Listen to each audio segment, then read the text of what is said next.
본문을 같이 교독을 하겠습니다. 여호수아 24장 1절에서 18절까지 말씀입니다. 여호수아 24장 1절에서 18절까지 우리 성도들과만 말씀을 나누면 좀 본문을 짧게 할 수 있는데 우리 자녀들에게 성경을 가르쳐야 되기 때문에 긴 본문을 함께 교독하겠습니다. 여호수아 24장 1절에서 18절까지 한 절씩 교독하도록 하겠습니다. 여호수아가 이스라엘 모든 지파를 세겜에 모으고 이스라엘 장로들과 그들의 수령들과 재판장들과 관리들을 부르매 그들이 하나님 앞에 나와 쓴지라.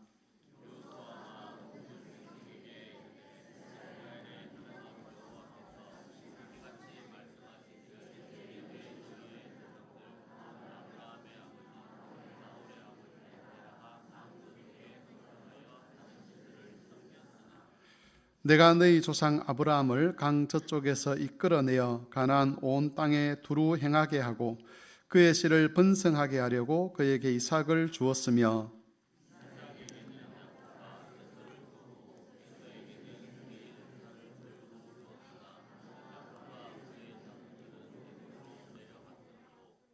내가 모세와 아론을 보내었고 또 애굽에 재앙을 내렸나니 곧 내가 그들 가운데 행한 것과 같고 그 후에 너희를 인도하여 내었노라.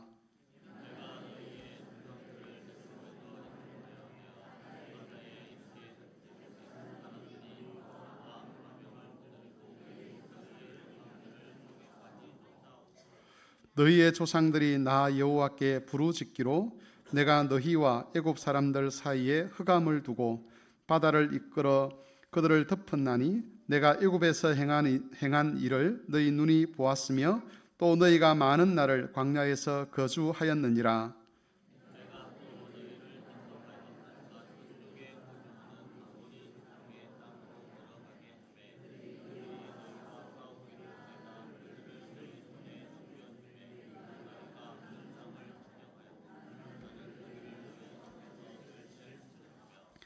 또 모압 왕 십볼의 아들 발락이 일어나 이스라엘과 싸우더니 사람을 보내어 부올의 아들 발람을 불러다가 너희를 저주하게 하려 하였으나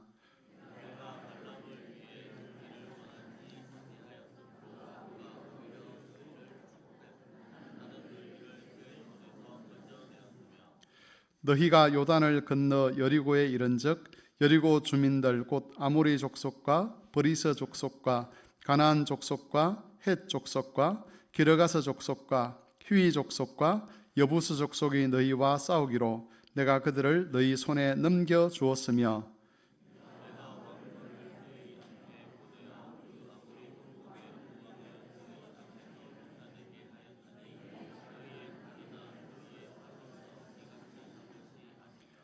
또 내가 또 너희가 수고하지 아니한 땅과 너희가 건설하지 아니한 성읍들을 너희에게 주었더니 너희가 그 가운데 거주하며 너희는 또 너희가 심지 아니한 포도원과 감람원의 열매를 먹는다 하셨느니라.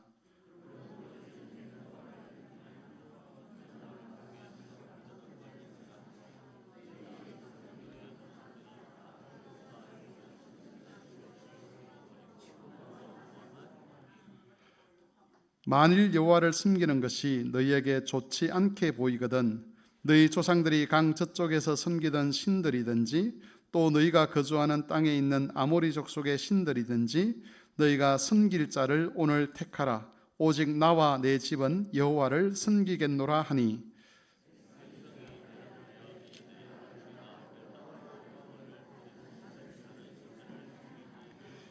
이는 우리 하나님 여호와께서 친히 우리와 우리 조상들을 인도하여 애굽 땅 종되었던 집에서 올라오게 하시고 우리 목전에서 그 큰 이적들을 행하시고 우리가 행한 모든 길과 우리가 가지고 나온 모든 백성들 지나온 모든 백성들 중에서 우리를 보호하셨음이며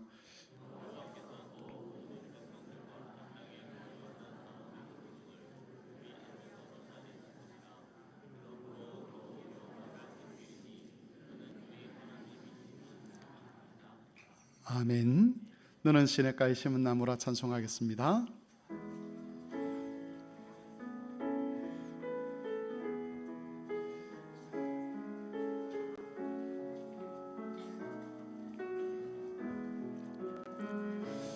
너는 시냇가에 심은 나무라. 하나님의 사랑 안에 믿음 뿌리 내리고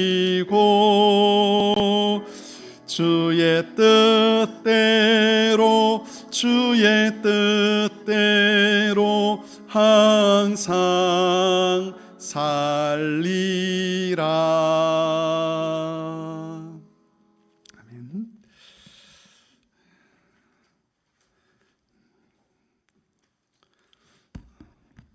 백광림 집사님, 주한이가 글을 읽을 줄 알아요?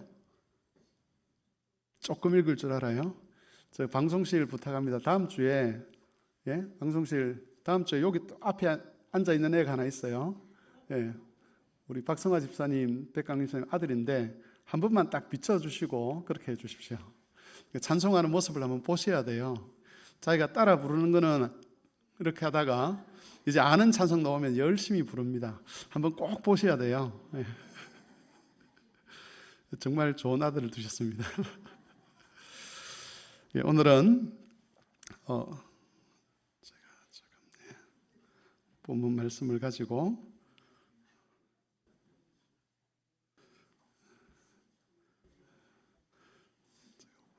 제가 원고를 잘못 가져온 것 같네요. 여기 있습니다. 오늘은 여호와만 섬기라 여호수아 24장 말씀을 가지고 보겠습니다.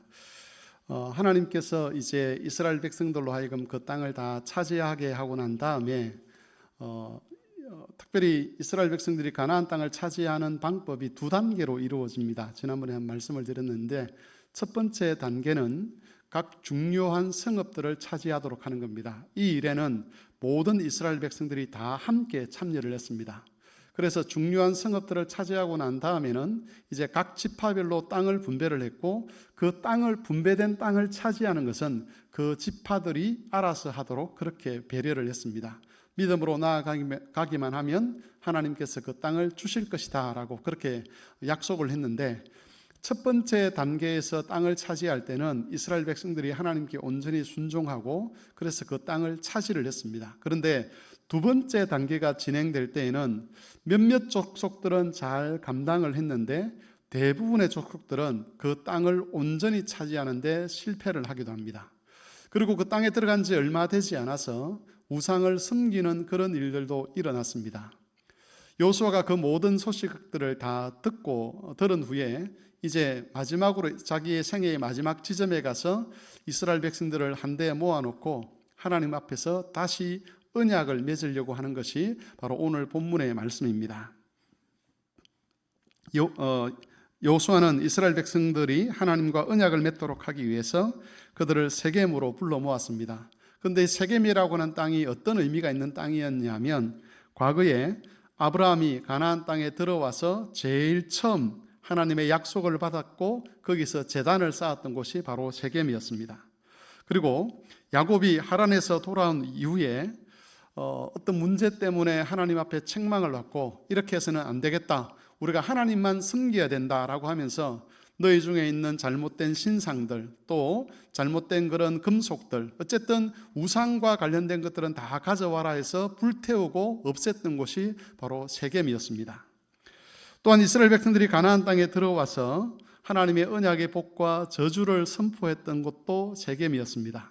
그러니까 이 세겜이라는 것은 역사적으로 이스라엘 백성들에게 있어서는 하나님의 언약이 세워진 곳일 뿐만 아니라 이전에 우상 숭배와 관련돼서 잘못된 것들을 척결했던 그런 땅이고, 또 하나님의 언약의 복과 저주가 선포된 땅이기 때문에 그곳에 모여서 다시 한번 우리가 누구인지, 우리가 하나님 앞에서 어떻게 살아야 되는지를 결심하기가 좋은 의미 있는 그런 땅이었다는 겁니다.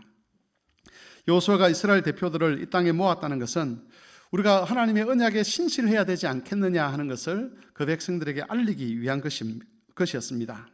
그런데 이제 불러 모아놓고 우리가 하나님을 섬겨야 된다라고 하나님을 섬기는 그 규칙들, 언약의 내용들을 이야기를 하기 전에 여호수아가 뭐부터 이야기를 하느냐 하면 이스라엘 백성들의 역사부터 이야기를 합니다. 불러 모아가지고 너희가 하나님 안 섬겼지, 우상 숭배했지, 그러면 안 돼, 하나님만 섬겨야 돼, 이 말씀을 해야 되는데, 이 말씀을 하기 전에 어떤 이야기부터 하느냐 하면 하나님께서 아브라함을 갈대아 우르에서 어떻게 불러내셨는지, 그리고 하나님께서 애굽에서 이스라엘 백성들을 어떻게 불러내셨는지, 그리고 이스라엘로 하여금 어떻게 가나안 땅을 차지하게 하셨는지, 이 역사를 길게 이야기를 한다는 겁니다. 여러분, 이렇게 하신 것은 언약의 규칙 못지않게 그 언약을 맺는 당사자가 누구인가 하는 것이 중요하기 때문에 그렇습니다. 하나님이 언약을 맺으시려고 하는 그 대상은 그냥 일반적인 사람이 아니었습니다. 하나님을 잘 모르고 하나님의 은혜도 받지 않은 그런 사람들을 불러다가 너희가 여호와만 섬기라, 너희가 우상을 섬겨서는 안 된다, 그렇게 말씀하신 것이 아니라 하나님께서 이전 아브라함 때부터 쭉 내 백성이라 그러고 그들과 함께 하셨고 그들을 애굽에서 불러내시고 가나안 땅을 정복할 때도 함께 하셨던 그 백성들을 향해서 하나님께서 내 언약을 지키라, 이렇게 말씀을 하셨다는 것이지요. 이스라엘 역사를 보면 하나님의 은혜가 나타나지 않은 때가 없었습니다. 이스라엘이 오직 여호와만 섬기라고 하는 이 말씀을 듣고 또 이 말씀에 순종해야 될 이유는 그들이 여호와로부터 특별한 은혜와 사랑을 받았기 때문이라는 것이죠. 여호와께서 이스라엘과 맺으시려고 하는 그 언약은 이스라엘을 괴롭게 하거나 올가매기 위한 것이 아니었습니다. 지금까지도 너희가 하나님의 은혜와 사랑을 받아왔는데 이 사랑을 받은 자로서 하나님과 바른 관계를 맺어야 되고, 또한 이 사랑이 중단되지 아니하고 너희를 영광에 이르도록 하기 위해서 너희가 우상을 버리고 여호와만 섬겨야 된다라고 그렇게 말씀하고 있는 겁니다. 여러분, 이런 구조는 신약의 서신서에 가도 또 비슷하게 나타납니다. 서신서라고 하는 것은 편지 글이죠. 바울 서신이라고 해서 우리가 로마서부터 쭉 저 뒤에 빌레몬서까지 있는데, 이 서신서들의 공통된 구조가 하나 있습니다. 그게 뭐냐면 서신서에는 우리 하나님 백성들이 지켜야 될 계명들이 기록되어 있는데, 그 계명들을 기록하기 전에 뭐부터 이야기를 하느냐 하면 하나님이 너희를 어떻게 사랑하셨는가, 그 이야기부터 시작합니다. 아내를 향해서, 남편을 향해서 남편은 아내를 사랑하라, 또 아내는 남편에게 복종하라, 부모는 자식들을 노엽게 하지 말라, 자녀들은 부모를 공경하라, 음란한 일을 하지 마라, 도둑질을 하지 마라, 이런 말씀들을 하나님이 하시는데, 그런 말씀을 하기 전에 너희가 누구인가를 먼저 말씀하신다는 거죠. 하나님께서 너희를 사랑하셨다, 너희를 사랑하셔서 하나님의 독생자이신 그리스도를 너희를 위하여 죽게 하셨다는 그 그리스도의 구원 역사를 먼저 말씀하십니다. 이렇게 하시는 이유는 너희가 왜 계명을 지켜야 되느냐, 너희가 누구냐 하는 것을 먼저 알리시는 것이죠. 만일 우리가 아무것도 아니라면, 버림받고 심판받아야 될 백성이라면 계속 죄를 짓는 것이 계속 죄를 지어도 되는 것이지 그 죄를 가로막는 게 무슨 의미가 있겠습니까? 그런데 우리는 그런 자가 아니라는 것이죠. 이미 그리스도 안에서 하나님께서 구원하셨고 그리스도 안에서 하나님의 영광스러운 자녀가 되게 하셨는데, 그 영광스러움에 비하면 이런 죄들은 어울리는 것이 아니라는 겁니다. 하나님께서 약속하신 그 언약의 복을 누리는 데 있어서, 그 언약의 복을 받은 백성으로 있어서 너희는 도둑질하는 자처럼 되어서 안 되고, 우상 숭배하는 자들처럼 되어서 안 되고, 너희는 저렇게 거짓말하고 사기치는 자처럼 그렇게 살아서는 안 된다라고 그렇게 말씀하시는 겁니다. 여러분, 하나님은 아무에게나 계명을 지키라 그렇게 말씀하지 않습니다. 산상수훈에 있는 말씀들을 가리켜서 특별히 거기에 있는 말씀 중에 예수님께서 그런 말씀을 하셨죠. 너희가 대접받고자 하는 대로 남을 대접하라. 이걸 황금률이다, 사람들은 그렇게 이야기합니다. 그리고 이 황금률이 모든 이 세상에 적용되어야 될 가장 중요한 규칙이다, 그렇게 말하는 사람들이 있는데, 예수님은 불신자들에게 요구하기 위해서 그 말씀을 하신 것이 아닙니다. 불신자들은 그 말씀을 지킬 힘도 없을 뿐더러 그 말씀을 지킬 거라고 예수님께서 기대도 안 하시는 거죠. 왜? 그들은 그렇게 살아갈 사람들이기 때문에 그렇습니다. 그런데 우리는 아니라는 겁니다. 우리는 진노의 자녀의 자리에서 영광의 자녀의 자리로 옮겨졌고 이제는 하나님의 형상으로서 예수 그리스도께 속해진 사람이 되었는데, 그런 사람들에게 있어서 그 삶이 어떻게 불신자들과 구별되어야 될 것인가라는 그런 측면에서 산상수훈의 말씀도 주셨고 여러 계명도 주셨다는 겁니다. 그러므로 성도 여러분, 혹 여러분에게 하나님을 예배하고 그 계명을 지키는 것이 부담으로, 짐으로 다가오는 그런 경우가 있다면 제일 먼저 하나님이 어떤 일을 행하셨는가를 한번 돌아보십시오. 내가 어디에 살았던 사람인가, 어디에 속했던 사람인가, 그 하나님께서 내게 어떤 역사를 행하셨는가, 그걸 제대로 묵상을 하게 되면 하나님의 계명을 지키는 것, 예배하는 것, 주께 봉사하는 것, 이런 것들이 짐이 안 되고 오히려 그것이 특권이라는 것을 깨닫게 될 것입니다. 제가 거기 교재에다가 우리가 주목해 볼 구절들을 두 가지 기록을 해 놓았습니다. 사실 이 여호수아 24장 1절에서 18절에 있는 모든 말씀들이 정말 하나님의 사랑을 우리로 하여금 깨닫게 하는 말씀이긴 한데 그걸 다 살펴볼 수 없으니까 제가 딱 두 개만 한번 살펴보자고 해서 두 구절을 가져왔는데, 먼저 여호수아 24장 2절을 같이 한번 읽어보도록 하겠습니다. 여호수아 24장 2절 말씀 같이 한번 읽겠습니다. 시작. 여호수아가 모든 백성에게 이르되 이스라엘의 하나님 여호와께서 이같이 말씀하시기를 옛적에 너희 조상들 곧 아브라함의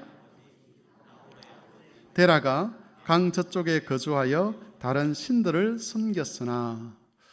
아브라함을 믿음의 조상 이렇게 말하지 않습니까? 그러니까 우리는 기본적으로 사람들은 아브라함은 정말 위대한 사람이었다 그렇게 이야기를 할 수 있는데, 아브라함의 시작에 뭐가 등장하죠? 우상 숭배가 등장합니다. 좀 더 단적으로 말하면 아브라함은 어떤 사람이었느냐? 우상 숭배하는 자의 자녀였다는 겁니다. 여러분, 우상 숭배하는 자의 자녀라는 말은 그도 우상 숭배자라는 이런 의미입니다. 특별히 구약에서 하나님의 아들 또는 사람의 아들 이런 표현들을 쓰는데 그건 우리식으로 하는 관용어죠.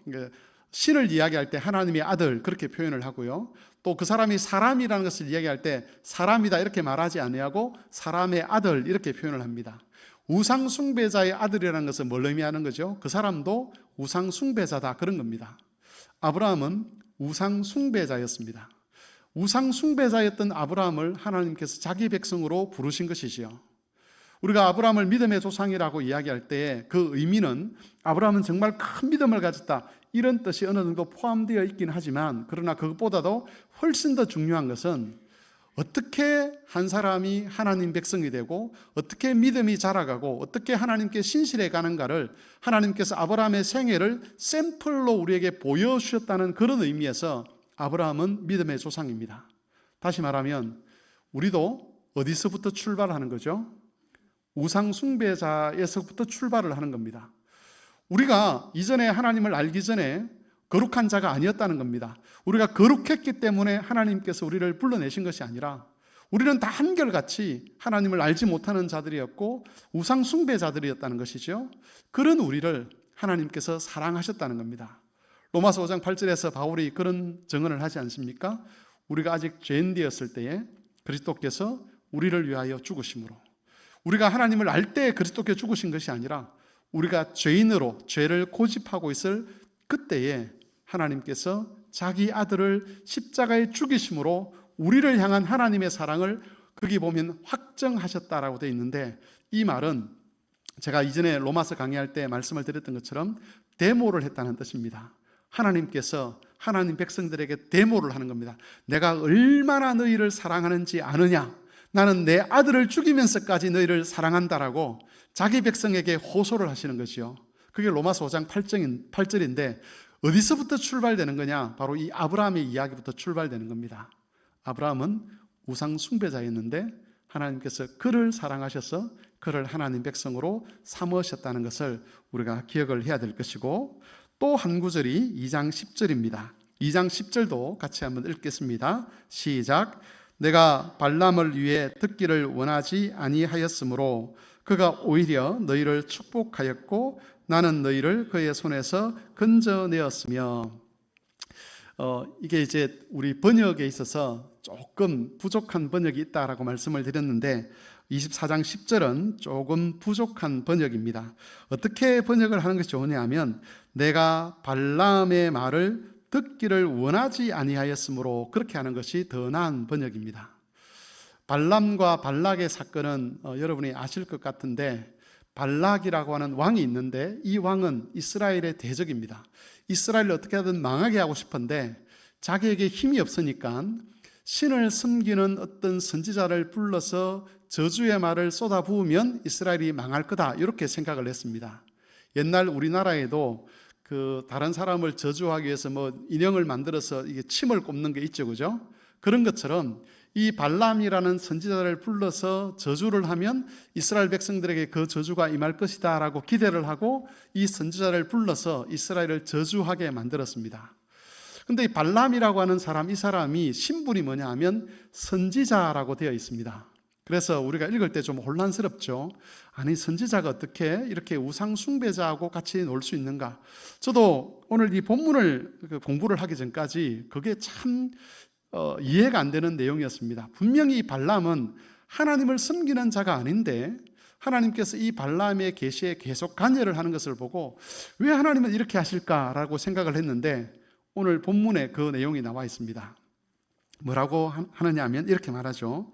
내가 발람의 말을 듣기를 원하지 아니하였으므로. 하나님을 알지 못하는 선지자입니다. 이방의 선지자입니다. 그 이방의 선지자가 이스라엘 백성을 향해서 저주하는 말을 하게 될 것인데 그것조차도 하나님 듣기가 싫다는 거죠. 내가 이 이방 선지자를 내 일꾼으로 사용해서 그를 내가 제어한다, 그런 의미가 아니라 이 이방 선지자가 내 백성을 저주하는 말, 그 저주가 통하지는 않겠지만 그 저주가 절대로 이스라엘 백성들에게 임하는 것은 아니지만 저주가 임하고 안 임하고를 떠나가지고 내 백성을 향해서 누군가가 이런 저주의 말을 쏟아붓는 것 자체를 내가 듣기가 싫다, 이런 거죠. 여기에 여러분 어떤 마음이 있겠습니까? 자기 백성에 대한 하나님의 지극한 사랑이 있는 거죠. 말도 하지 말라, 내 백성을 저주하는 말도 하지 말라는 이런 관점에서 하나님께서 발람 선지자에게 간섭하시는 겁니다. 누군가가 우리 성도들을 향해서 어떤 나쁜 말을 할 때 하나님은 그걸 듣기조차 싫어하신다는 겁니다. 왜? 하나님이 사랑하시기 때문에. 이게 어떤 의미인가 하는 것은 여러분 비유가 될지는 모르겠지만 여러분이 정말 사랑하는 자녀가 있는데 누군가가 그 자녀의 흉을 보면 갑자기 분노가 솟아오르지요. 좀 다르게 이야기하면 다른 건 다 참으시다가 부모님 욕하면 못 참는 그런 경우가 있지 않습니까? 그 선을 넘는다 그러죠. 왜 그렇죠? 사랑하기 때문에, 존경하기 때문에. 그래서 하나님도 마찬가지라는 겁니다. 내 백성을 내가 얼마나 사랑하는데, 내 백성을 내가 얼마나 그 언약 안에서 긍휼히 여기고 은혜 베풀기를 원하는데 네가 뭔데 내 백성에게 그런 말을 한단 말이야? 그래서 그 말 자체도 듣기 싫어하시는 하나님이라고 성경은 우리에게 증거를 하고 있습니다. 교회 여러분, 하나님께서 우리에게 어떤 계명을 지키라 그러고 여호와만 섬기라 그렇게 말씀하시는데 무책임하게 하나님은 아무 일도 하지 아니하시고 우리를 향해서 그 요구를 하시는 것이 아니라는 겁니다. 정말 우리를 사랑하셔서 우리를 위해서 모든 것, 자기 아들까지 내어주시면서 사랑하시는 그 하나님께서 우리를 영화롭게 하기 위하여 주의 계명을 주시면서 그 하나님을 섬기라 이렇게 말씀하신다는 것을 기억하시고 그 은혜 안에서 주를 잘 섬겨가시면 좋겠습니다. 두 번째로 하나님의 요구, 하나님의 언약의 핵심은 요구는 분명합니다. 여호와만 섬기라는 말씀입니다. 이스라엘이 여호와를 섬기기 위해서는 그 조상들이 섬기던 신이나 또 그들이 거주하고 있는 가나안의 아모리족 속에 섬기는 신들을 치워버려야만 합니다. 하나님과 함께 다른 신들도 함께 섬기는 것이 허락되지 않았다는 겁니다. 이건 고대 사람들에게 있어서는 정말 이상한 일이었습니다. 고대 사람들은 모든 것이 신들의 세계라고 그렇게 여겼습니다. 그래서 하나님도 섬기고 바알도 섬기고 아세라도 섬기고 몰렉도 섬기고 그렇게 하는 것이 자기들에게 복이라고 그렇게 생각을 했는데 언약을 맺으실 때 하나님은 이스라엘 백성들에게 오직 여호와만 섬기라 그렇게 말씀을 하고, 만일 이렇게 여호와만 섬기는 것이 너에게 좋아 보이지 않는다면 다른 신을 선택할 수 있다라고 말씀을 하고 있습니다. 하나님은 강제로 이스라엘 백성들에게 신앙을 요구하지는 않으셨습니다. 얼마든지 자신들이 섬길 신을 선택할 수 있다라고 말씀하시는 거지요. 하지만 그렇게 말씀하시지만 진짜 하나님의 마음은 뭐겠습니까? 절대로 그리로 가서는 안 된다. 이게 하나님의 마음입니다. 여러분, 우리도 모든 우상을 치워버리고 여호와만 섬겨야만 합니다. 그런데 이 여호와만 섬긴다는 이 말, 우상을 섬기지 않는다는 이 말을 우리는 구약시대와는 조금 다른 방식으로 이해를 해야만 합니다. 오늘날에도 눈에 보이는 우상이 존재하는 것은 사실입니다. 절에 가면 석가모니상이 있죠. 그리고 어디 가면 마을 입구에 장성들이 있습니다. 다 신들을 나타내는 상들이지 않습니까? 그래서 그 우상들에게 절하지 않는 것, 그걸 우상 숭배하지 않는 것이다, 이렇게 말을 할 수도 있을 것입니다. 하지만 우상 숭배의 핵심은 단순히 그 우상 앞에 가서 절하지 않는 것, 그게 전부가 아니라는 거죠. 예수님께서 마태복음 6장 24절에서 그런 말씀을 하셨습니다. 하나님 백성은 두 주인을 섬길 수 없다. 다시 말하면 두 하나님을 섬길 수 없다는 거죠. 그래서 하나님과 재물 중에 섬길 자를 선택해야 된다라고 말씀을 하셨습니다. 여호수아가 그 시대 이스라엘 백성들에게 너희가 섬길 자를 오늘날 선택하라, 하나님이든지 우상이든지 둘 중에 하나를 선택하라는 이 말씀을 예수님은 뭐라고 하느냐면 너희가 섬길 자를 선택하라, 하나님을 섬기든지 재물을 섬기든지 둘 중에 하나를 선택하라는 겁니다. 그러면 구약에 있는 그 우상들은 어디와 연결이 되는 거죠? 재물로 연결이 되는 거죠. 그래서 구약시대의 그 우상들의 핵심이 뭐냐? 결국은 우리 시대에 오면 이 재물과 연결이 된다는 겁니다. 바울 사도도 그런 이야기를 했습니다. 탐심을 가리켜서 우상 숭배다, 그렇게 말씀을 하셨죠. 여러분, 이런 가르침을 통해서 우리는 구약시대에 행해졌던 그 우상 숭배의 핵심이 조각상에게 절하는 것이 핵심이 아니고 탐심, 돈을 사랑하는 것, 재물을 사랑하는 것, 그게 우상 숭배의 핵심이었음을 알게 됩니다. 여러분, 하나님 아닌 다른 것에 궁극적인 신뢰와 헌신을 두는 행위, 그게 바로 우상 숭배입니다. 이스라엘이 우상을 섬기려고 했던 이유는 풍요와 안전을 그 신들이 준다라고 믿었기 때문에 그렇습니다. 그래서 제가 거기에 글을 적어 놓은 것이 있는데 제가 한번 읽어보겠습니다. 우상 숭배는 단순한 종교적 일탈을 의미하지 않습니다. 그것은 신뢰와 의존의 방향을 바꾸는 일입니다.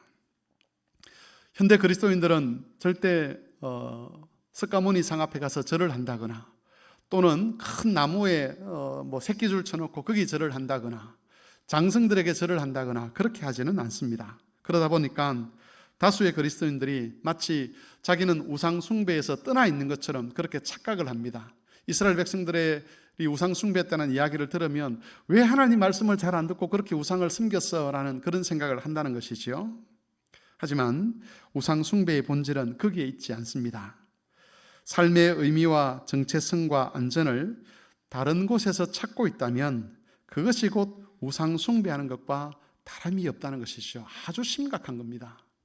우리 자녀들을 양육을 하는데 자녀들이 믿음 안에서 잘 자라는 이게 이 아이들의 안전과 이 아이들의 생명을 지키는 것이라고 보지 아니하고 좀 더 나은 대학에 가서 좀 더 나은 직장을 가지고 좀 더 많은 돈을 벌고 좀 더 안정되게 사는 것, 그게 이 아이들의 행복이라고 생각하면 그게 바로 우상 숭배라는 거죠.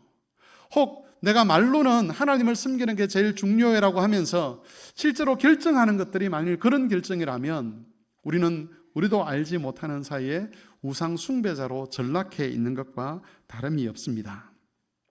현대에서 가장 대표적인 우상은 돈과 재산입니다. 이것만 있으면 충분히 안전하고 행복할 것이라고 믿는 믿음은 하나님께 대한 신뢰를 다 대처를 해버립니다. 또 직업적인 성공도 마찬가지죠. 내가 이 지위에 오르기만 하면, 이 프로젝트를 성공시켜서 인정을 받기만 하면 내 존재와 가치가 증명될 것이라고 생각하는 것, 우리 아이들이 저 대학을 가고 저 직장을 가지기만 하면 자신의 삶을 복되게 살아갈 것이라고 생각하는 것, 이런 것들이 다 우상 숭배에서 나오는 것입니다. 하나님은 말씀하십니다. 오직 여호와만 섬기라. 그 말씀은 그 모든 인생의 문제들, 먹고 살고 하는 것들은 하나님께 맡겨두고 하나님께서 이끌어 가시는 대로 가면 되는 것이고, 하나님께서 자기 백성을 굶게 하지 않을 것이기 때문에 기도하면서 그건 하나님께 맡기고, 그러면 가장 중요한 게 뭐냐? 어떻게 하나님 말씀을 지킬 것인가? 어떻게 하나님 백성으로 살아갈 것인가? 어떻게 나의 거룩함과 영광스러움을 지켜갈 것인가? 그것 열심히 고민하고 그 말씀대로 살면 어디에 있든지 하나님께서 그 삶을 지키고 보장하시겠다고 그렇게 말씀하는 겁니다. 오늘 말씀을 정리하겠습니다. 여러분, 우리가 초대받은 자리는 생명의 자리입니다. 하나님 백성이라고 하는 것은 영광의 자리입니다. 그러나 우상의 약속은 다 거짓되죠. 우리가 지금까지 살아온 삶이 그걸 보여주지 않습니까? 이전에는 그게 전부라고 생각했는데 지나와서 보니까 그게 가짜였다, 그게 전부가 아니었다, 이런 생각을 하지 않습니까? 그러므로 더 이상 우리가 거짓된 사상과 가르침, 거짓된 확신에 속지 아니하고 하나님의 말씀 안에서 생명의 길을 잘 지켜가는 그런 우리 성도들 되시기를 바랍니다. 찬송가 322장 찬송하겠습니다.